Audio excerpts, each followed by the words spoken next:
حضرت سعد بن ابی وقاص رضی اللہ تعالیٰ عنہ کے بیٹے مصعب وہ قرآن پکڑ کے کھڑے ہیں، سعد بن ابی وقاص تلاوت کر رہے ہیں، تو مصعب بن سعد انہوں نے قرآن بھی پکڑا ہوا ہے اور جسم پہ خارش بھی کی، تو حضرت سعد بن ابی وقاص ناراض ہوئے اور فرمایا قرآن مجید مجھے پکڑا دو اور جاؤ تم تازہ وضو کر کے آؤ۔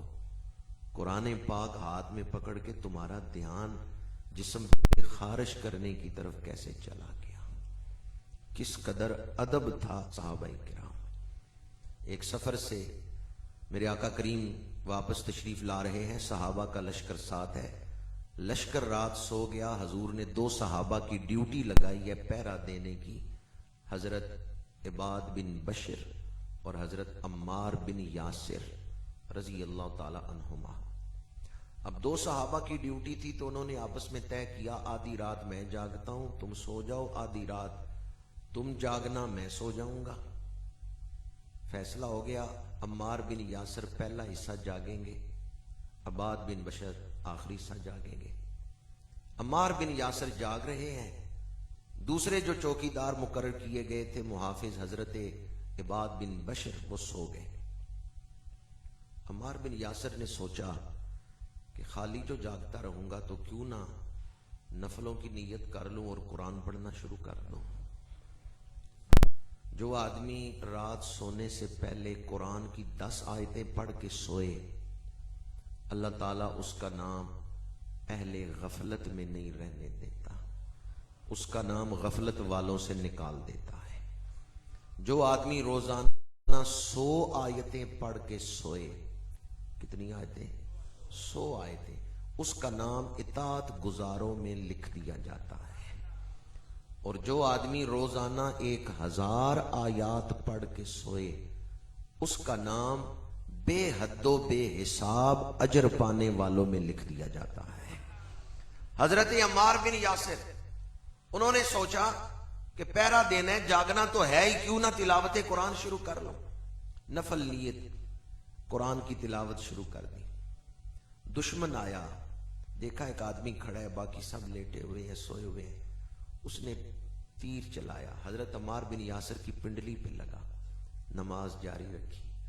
دوسرا تیر لگا، نماز جاری رکھی۔ تیسرا تیر لگا، نماز جاری رکھی۔ رکوع کیا، 2 رکعتیں مکمل کی، اپنے ساتھی عباد بن بشر کو اٹھایا، تیر نکالے، دشمن کا تعاقب کیا۔ وہ بھی 2 ہی آدمی تھے جو جاسوسی کے لیے آئے تھے، وہ بھاگ گئے۔ جب ادھر سے فارغ ہوئے تو عباد بن بشر نے کہا عمار بن یاسر یہ 3 تیر لگ گئے تمہاری پنڈلی میں، جب پہلا تیر لگا تھا اس وقت ہی مجھے اٹھا لیتے۔ اب سنیں دل تھام کے حضرت عمار بن یاسر نے جواب کیا دیا ہے۔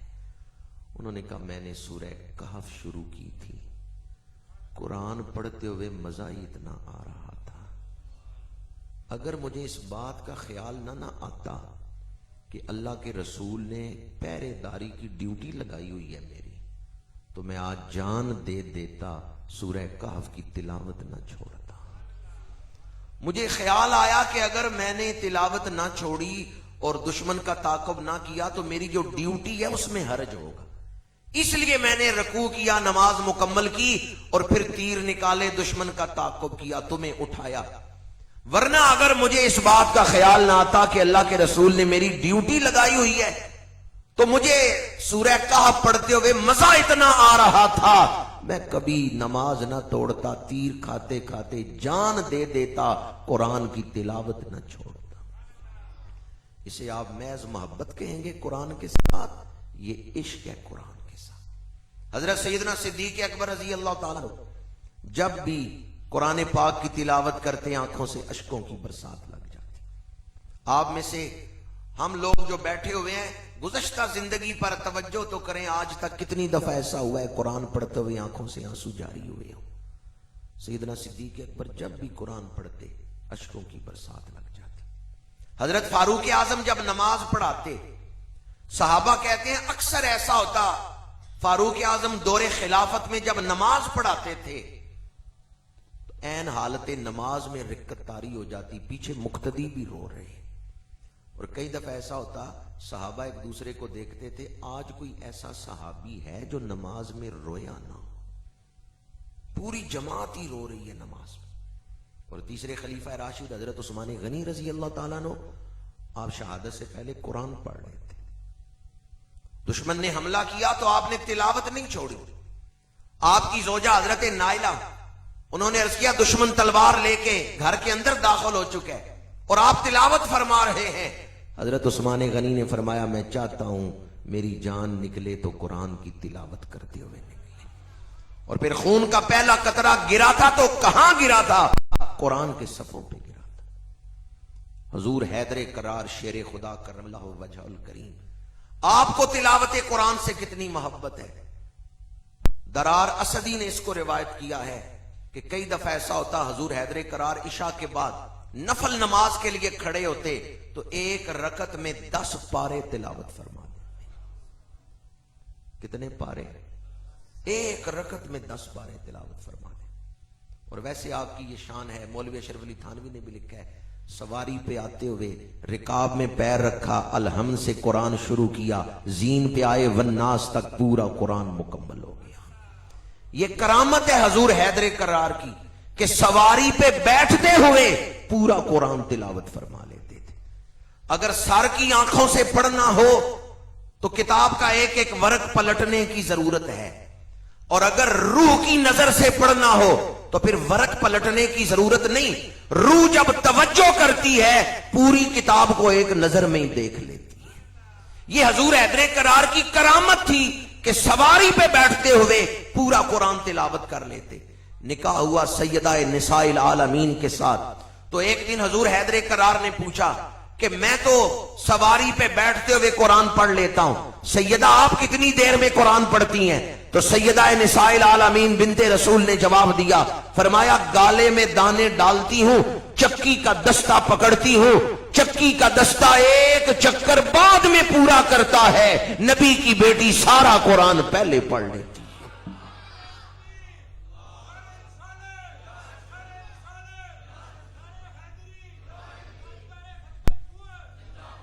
باپ سواری پہ آتے ہوئے قرآن پڑھ لے، ماں چکی کا ایک دستہ چکر بعد میں پورا کرے، والدہ پہلے قرآن پڑھ لے، تو بیٹا پھر نوکے سنا پہ قرآن سنا سکتا ہے یا نہیں سنا سکتا؟ نوکے سنا پہ کس نے لیا ہے خدا کا نام؟ یہ کون ہے جو موت کو شرمندہ کر گیا؟ امام عالی مقام سرکار سید الشہداء نے کوفے کے بازاروں میں جو نیزے کی نوک پہ قرآن پڑھ کے سنایا ہے، اس کی ایک وجہ یہ ہے آپ نے دودھ اس ماں کا پیا ہے جنہیں قرآن سے محبت تھی، جو چکی چلاتے ہوئے بھی قرآن کی تلاوت کرتی تھی۔ اور آج ہماری محبت کس کے ساتھ ہے؟ آج قرآن کے ساتھ ہمارا سلوک کیا ہے؟ قیامت کے دن اللہ کے رسول شکایت کریں گے اس امت کی، ایک گروہ کی شکایت، وقال الرسول یا رب ان قوم اتخذوا ھذا القرآن مہجورا، پروردگار یہ وہ جماعت ہے جنہوں نے میرا قرآن چھوڑ دیا تھا۔ مدعی ہے حضور اور عدالت ہے خدا کی، مدعا علیہ کون ہے؟ جن کے خلاف حضور نے دعویٰ کیا یا اللہ انہوں نے قرآن چھوڑ دیا تھا، خدا را ان لوگوں میں کھڑے نہ ہوں جنہوں نے قرآن کو چھوڑ دیا ہے، قرآن کو اپنا لیں۔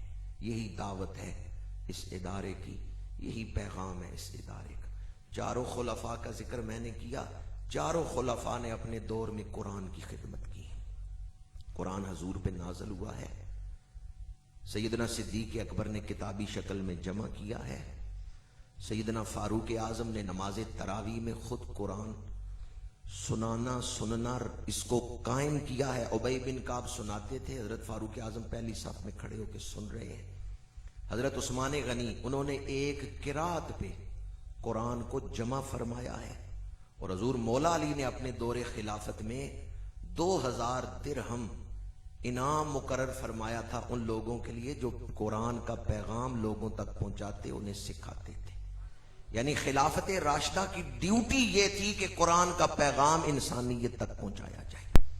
ریاست مدینہ کی ڈیوٹی یہ تھی کہ قرآن سیکھا جائے، قرآن سکھایا جائے۔ میں اس پیغام پر ہی گفتگو کو سمیٹتا ہوں۔ قرآن برکتوں کا اور روحانی خزانوں کا مجموعہ ہے۔ جس نے قرآن سے تعلق جوڑ لیا اللہ اس پر اپنی رحمتوں کے دروازے کھول دیتا ہے۔ وَنُنَزِّلُ مِنَ الْقُرْآنِ مَا هُوَ شِفَاءٌ وَرَحْمَةٌ لِّلْمُؤْمِنِينَ، قرآن شفا بھی ہے، قرآن رحمت بھی ہے۔ شفا پاس ہو اور بندہ پھر بیماری میں رہے، کیوں نہ ہم نے قرآن سے رشتہ جوڑا۔ ڈاکٹروں پر ایمان ہے، قرآن پر ایمان نہیں ہے۔ جسمانی بیماریوں کے لیے بھی قرآن پڑھ کے دیکھیں، روحانی بیماریوں کے لیے تو قرآن ہے ہی شفا، جسمانی بیماریوں کے لیے بھی قرآن سے تعلق جوڑیں، قرآن جسمانی بیماریوں سے بھی نجات دیتا ہے۔ یہ کرونا عروج پہ تھا نا، تو ان دنوں میں لاہور کے ڈاکٹروں نے بھی اور دیگر کئی ممالک کے ڈاکٹروں نے بھی کہا بھی سورہ رحمان سنا کریں۔ سورہ رحمان سننے سے امیون سسٹم میں بہتری آتی ہے۔ قرآن پاک کے اندر جو مختلف پہلو ہیں نا شان کے، ان میں ایک پہلو یہ بھی ہے کہ اس کی تلاوت سے ذہن کے پردوں میں ایسی وائبریشن ہوتی ہے جو اعصابی نظام کو مضبوط کرتی ہے۔ تلاوت میں جو اتار چڑھاؤ ہے الفاظ میں، اس میں بھی قدرت نے ایسا اہتمام فرمایا ہے کہ اس کی تلاوت سننے سے ذہن کے پردوں پہ ایسی وائبریشن ہوتی ہے جس سے اعصابی نظام پر بہتری کے اثرات پیدا ہوتے ہیں۔ تو قرآن ہر حوالے سے برکتوں کا خزانہ ہے۔ اللہ تعالیٰ اس ادارے کو مقاصد تاسیس میں کامیابی عطا فرمائے۔ یہ ادارہ قرآن کی خدمت کر رہا ہے، یہ ادارہ عشق رسول کے چراغ دلوں میں جلا رہا ہے۔ ہمیں حافظ عاصم صاحب سے کیوں محبت ہے؟ اس لیے کہ یہ حضور کی ڈیوٹی دے رہے ہیں۔ اس ادارے میں جو بچے پڑھ رہے ہیں وہ مہمان کس کے ہیں؟ حافظ عاصم صاحب کے مہمان نہیں، وہ رسول اللہ کے مہمان۔ جو قرآن پڑھنے آئے وہ حضور کے مہمان ہیں، جو دین سیکھنے آئے وہ حضور کے مہمان ہیں۔ حافظ عاصم صاحب یا ان کے دیگر احباب، میں سب کے نام نہیں لے رہا، یہ حضور کے مہمانوں کی ڈیوٹی دے رہے ہیں۔ اگر آپ کے گھر آئے ہوئے مہمان کے ساتھ کوئی محبت کا اظہار کرے، آپ کا دل خوش ہوگا یا نہیں خوش ہوگا؟ تو جو حضور کے مہمانوں کی خدمت کر رہے ہیں، اللہ کے رسول ان پہ کتنے خوش ہوں گے۔ کی محمد سے وفا تو نے تو ہم تیرے ہیں، یہ جہاں چیز ہے کیا، لوح و قلم تیرے ہیں۔ وآخر دعوانا ان الحمد للہ رب